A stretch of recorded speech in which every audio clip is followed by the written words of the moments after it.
Hello बच्चों, मैं आशीष गुले आपका केमिस्ट्री टीचर। नेक्स्ट लेक्चर के अंदर हम अपने जो क्वेश्चंस हमारे पेंडिंग रहते थे लास्ट चैप्टर के पीरियोडिसिटी वाले के, वो कंटिन्यू करेंगे। यहाँ तक जो हमने क्वेश्चन डिस्कस किए हैं, वो क्वेश्चन डिस्कस करने से हमारे पास एक रिजल्ट निकल के आया है कि जब भी एनटीएससी वाले ने क्वेश्चंस लिया, पेपर आपसे लिया है, जब भी आपको क्वेश्चन पूछे गए हैं आप लोगों से, तो वहां पे एक चीज डिस्कस की गई है, ठीक है। और वो चीज क्या है? ना तो इसने मेंडलीव के बारे में डिस्कस किया है, ना कोई क्वेश्चन ऑक्टेव के पूछा है। सिर्फ जो क्वेश्चंस आपसे डिस्कस किया है वो क्वेश्चंस है सिर्फ और सिर्फ मॉडर्न पीरियोडिक टेबल से, ठीक है। तो कभी भी जब आप रिवीजन करने बैठें, जब आपको लगे कि मुझे एग्जाम के लिए प्रिपरेशन करनी है, तो आप लोगों से, सभी बच्चों से मेरी रिक्वेस्ट है कि मॉडर्न पीरियोडिक टेबल पे जितना ज़्यादा सोच सकें, जितना ज़्यादा पढ़ सकें, according to group, according to period, according to physical property and according to chemical property, उस मॉडर्न टेबल को आप पढ़ने की कोशिश करेंगे एंड क्वेश्चंस अटेम्प्ट करने की प्रोबेबिलिटी आपकी उतनी ही ज़्यादा बढ़ जाएगी। अब हम डायरेक्टली क्या आते हैं क्वेश्चन पे। तो क्वेश्चंस मेरा पहला क्या है कि which of the following have equal number of electron, हमें बताने हैं भाई इक्वल नंबर ऑफ इलेक्ट्रॉन। तो इक्वल नंबर ऑफ इलेक्ट्रॉन बताने हैं। तो अब यहां पे भाई मेरे पास कोई एटम नहीं दिया हुआ, सारे के सारे क्या होती हैं? आयन, ठीक है। आयंस की बात करता हूं तो आयंस जो आपके पास होती हैं वो 2 टाइप्स की होती हैं, ठीक है। सबसे पहले मैं जो बात करूंगा वो कैटायंस के बारे में, और दूसरा मैं बात करूंगा यहाँ पे एनायन के बारे में। इनके ऊपर जिसके ऊपर पॉजिटिव चार्ज आएगा वो कैटायन होगी, नेगेटिव चार्ज वाली एनायन होगी। अब इससे क्या होगा? इलेक्ट्रॉन्स बढ़ना घटना स्टार्ट करेंगे, ठीक है। जो कैटायन वाले होंगे यहाँ पे क्या होंगे? Loss the electron. एनायन क्या करेंगे? गेन द इलेक्ट्रॉन, कि वो इलेक्ट्रॉन को गेन कर रही हैं और ये इलेक्ट्रॉन को क्या कर रही हैं? लॉस कर रही हैं। ये चीजें हमें देखने को नजर आती हैं। क्लोरीन का एटॉमिक नंबर कितना होता है? 17। नेगेटिव चार्ज आया, एक इलेक्ट्रॉन इसने गेन किया हुआ है, ये 35 टू कितना हो जाएगा? 36। दोनों में से कोई काम का नहीं है, मतलब दोनों के डिफरेंस हैं, ये हमारे काम का नहीं है। मान लो मुझे इसका पता भी नहीं है, सपोज एग्जांपल, नहीं मुझे नहीं पता इसमें 40 इलेक्ट्रॉन आते हैं, 50 आते हैं, 10 आते हैं, 20 आते हैं, नहीं पता। पर ये देखो, ये कौन है? क्लोरीन, एटॉमिक नंबर कितना? 17। इससे अगले वाला कौन हो सकता है? 18 वाला आर्गन, ठीक है। उससे अगला कौन हो सकता है? 19 पे पोटासियम। मतलब following the equal number of electron बताने हैं, तो इक्वल, इसने एक ही तो आयन गेन की है, तो इससे अगला कौन है? इससे अगला है मेरे पास आर्गन। तो यहां आर्गन होता तो मैच होने की प्रोबेबिलिटी होती, मैच नहीं कर रहा तो मतलब ज्यादा सोचने की जरूरत है ही नहीं। दूसरा Na पॉजिटिव, मतलब एटॉमिक नंबर 11 है, पर इसके पास इस कंडीशन पे नंबर ऑफ इलेक्ट्रॉन कितने हैं? 10। इसके पास 10 इलेक्ट्रॉन है। ये आपके पास मैग्नीशियम है, magnesium atomic number 12, 2 electron lose कर दे 10, मतलब probability that will B match कर रही है। आगे देखते हैं कहीं यही हमारा ऑप्शन ना हो, ठीक है। फिर आर्गन, इसके पास नंबर ऑफ इलेक्ट्रॉन 18 है। अब ये एटम की फॉर्म में है, ये दोनों आयन है और ये दोनों आयन है, ये दोनों एटम है। ये 18 इलेक्ट्रॉन होते हैं, इसके पास 10 होते हैं, मतलब कोई मैचिंग नहीं है, नहीं हमारे काम का। अगले वाले के पास चलते हैं, यहाँ Mg2 पॉजिटिव, तो इसके पास 10 इलेक्ट्रॉन है, इसने 2 इलेक्ट्रॉन लॉस किए, इसके पास 18 इलेक्ट्रॉन, मतलब इसकी प्रॉपर्टी भी मैच नहीं कर रही है। ये हमारा आंसर नहीं है। तो अब मैच किस में कर रहा है? सिर्फ एक कंडीशन में, तो सो इसलिए दैट इज द आंसर, ये इसका आंसर होगा, ठीक है। आयंस के बारे में मैंने ऑलरेडी आपसे डिस्कस भी किया है कि आयंस कैटायन और एनायन फॉर्म में होती हैं। 2 कैटायंस में हमेशा लॉस किए जाते हैं इलेक्ट्रॉन्स, एनायन में हमेशा इलेक्ट्रॉन्स गेन किए जाते हैं। नेचर को हम जब डिस्कस करते हैं तो नेचर हमें डिस्कस करते समय हमें ध्यान रखना पड़ता है कि आउटरमोस्ट सेल में नंबर ऑफ इलेक्ट्रॉन कितने प्रेजेंट हैं। जितने नंबर ऑफ इलेक्ट्रॉन कम या ज़्यादा होंगे वो उसके नेचर पे डेफिनेटली इफेक्ट डालेंगे। अब जैसे मैंने बात की यहाँ पे सोडियम के बारे में, मैं फॉर एग्जांपल यदि आपसे डिस्कस करना चाहूँ, सोडियम रिएक्टिव होता है, सोडियम की रिएक्टिविटी बहुत ज़्यादा होती है, रूम टेम्परेचर पे उसमें आग लग जाती है, और यदि मैं वही बात इसके बारे में करूं, Na पॉजिटिव आयन के बारे में, यदि है तो सोडियम ही, पर यहाँ पे क्या हुआ है, इसकी रिएक्टिविटी लेस होगी, लेस रिएक्टिव होगा, कोई कंपाउंड यहाँ पे नहीं बनाएगा, इसकी जो प्रॉपर्टी होगी, ठीक है, वो सोडियम के कंपेयर में बिल्कुल डिफरेंट होने स्टार्ट हो जाएंगी, ठीक है। ये यहाँ पे कोई कंपाउंड नहीं बना रहा, केमिकल रिएक्शन में पार्टिसिपेट भी नहीं करेगा, क्योंकि इसका बिहेव एज ए नियोन है। और जो हमने डिस्कस किया था वो तो सोडियम के बारे में यानी कि एटम के बारे में डिस्कस किया था, तो उसके अकॉर्डिंग यानी कि हमें जब किसी एलिमेंट की प्रॉपर्टी को डिस्कस करना होता है तो उसके अंदर टोटल नंबर ऑफ इलेक्ट्रॉन के बेस पे हम उसको डिस्कस करते हैं कि इसके अंदर कितने इलेक्ट्रॉन ज़्यादा डल रहे हैं, कितने इलेक्ट्रॉन कम डल रहे हैं, कितने इलेक्ट्रॉन हमें इसमें डालने चाहिए, या इतने आउटर मोस्ट सेल में इलेक्ट्रॉन होंगे तो इसकी नेचर कैसा होगा, ठीक है।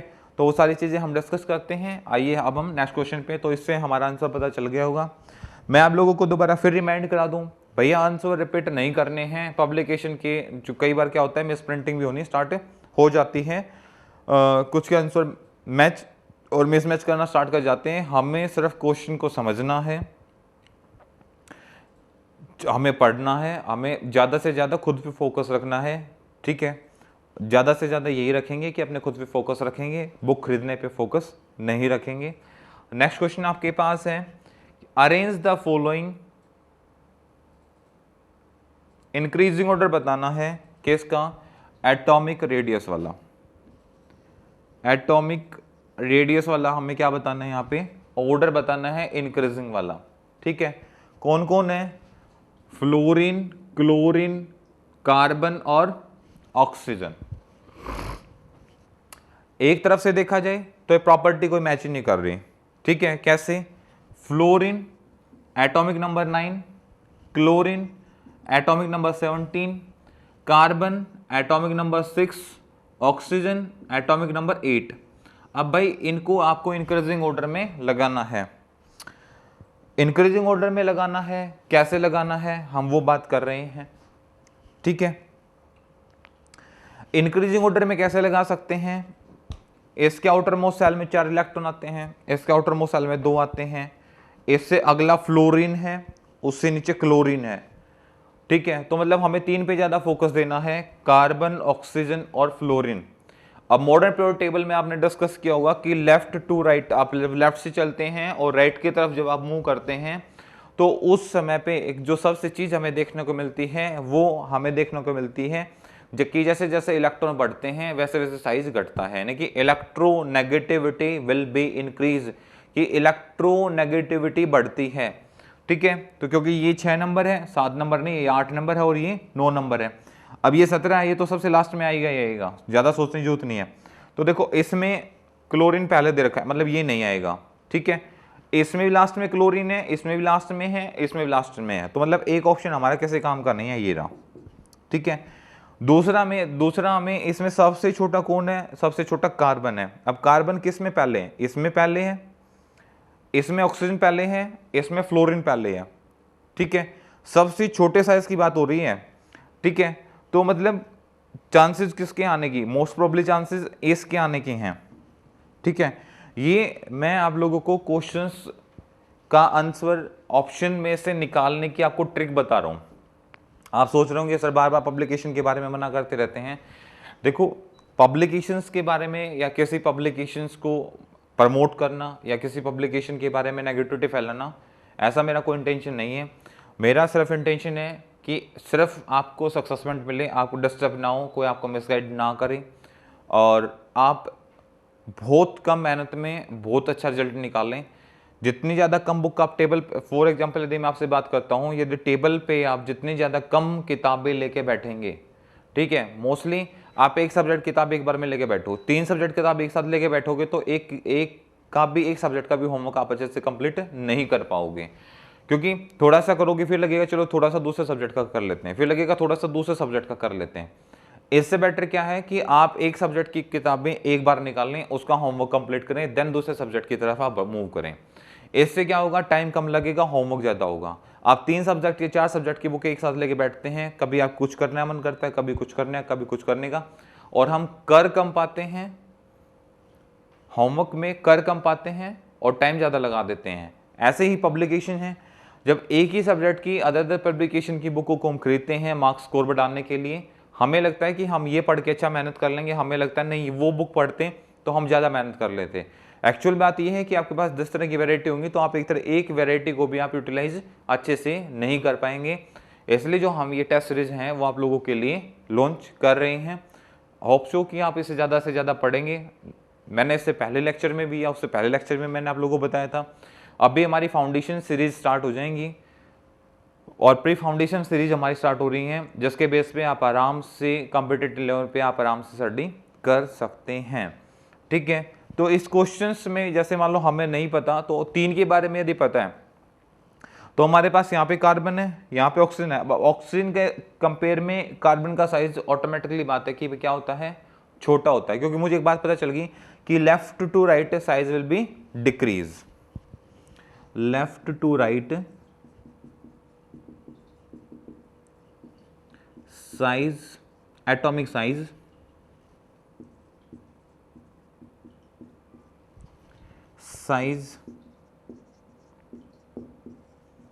will be decrease,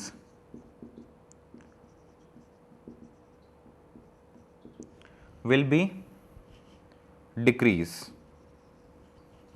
because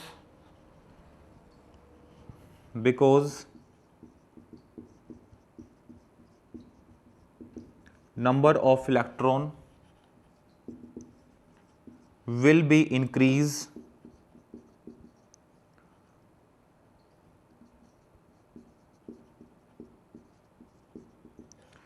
in a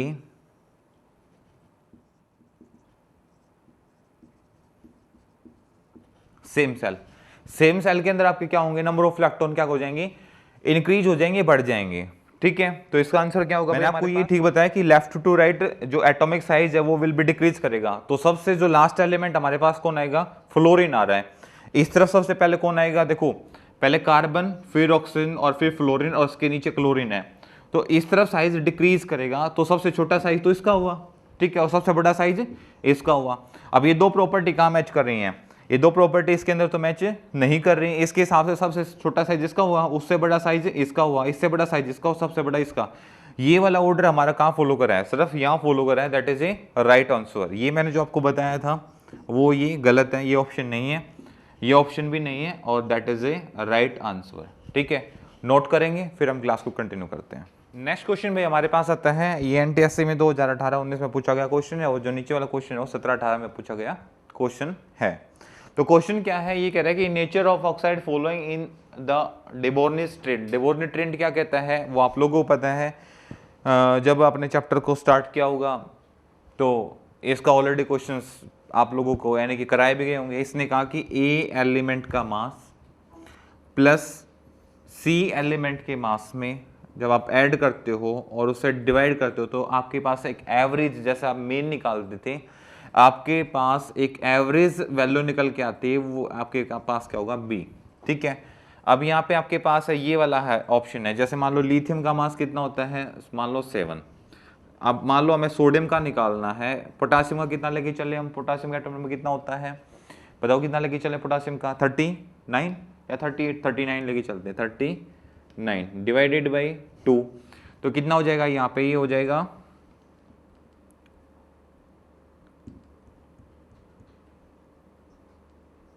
46 divided by 2 तो 23। तो यहाँ पे एलिमेंट क्या आना चाहिए, सोडियम। तो यहाँ पे अब 23 किसका होता है, सोडियम का। तो इस हिसाब से तो हमारा आंसर बिल्कुल राइट मैच कर रहे हैं यहाँ पे, बट फिर ऑप्शन यही होना चाहिए क्या। ठीक है भाई, उसने जो ये वाला ट्रेंड दिया था वो ट्रेंड सेम पीरियड के लिए दिया था। ठीक है, और ये एक ग्रुप के एलिमेंट हैं, तो इसके अकॉर्डिंग जो हमारा राइट ट्रेंड बनेगा आप मुझे कमेंट सेक्शन में बताएंगे सभी को एक्सप्लेन करके, और जो इसका आंसर रहेगा वो दैट विल बी सी। जो आपके पास जो आंसर रहेगा यहाँ पे क्या रहेगा, हमारे पास इसका जो आंसर रहेगा वो रहेगा यहाँ पे सी डी। और जैसे मैंने इसका क्या आप कैलकुलेट करके मुझे बताएंगे, नेचर ऑफ द फॉलोइंग जो डिबोर्निस प्रिंसिपल है, इसके अंदर जो हमारे पास जो ऑप्शन रहेगा वो होगा हमारे पास that is A B option होगा। ठीक है, क्लोरीन पोटासियम और क्रोमियम वाले केस को जो आप डिस्कस करेंगे तो यहाँ से आपके पास जो आंसर होगा वो ऑलरेडी पता चल जाएगा। नेक्स्ट क्वेश्चन ये कह रहे हैं कि नेचर ऑफ एल्युमिनियम ऑक्साइड का नेचर बताना है। तो हमें पता है कि जब एस ब्लॉक एलिमेंट की बात की जाती है तो एस ब्लॉक एलिमेंट अपने सुपरऑक्साइड, डाइऑक्साइड और मोनोऑक्साइड बनाते हैं और उनका नेचर जो आपके पास हमें देखने मिलता है वो कुछ कंडीशन पे वो बेसिक होते हैं और कुछ में एसिडिक होना स्टार्ट हो जाते हैं।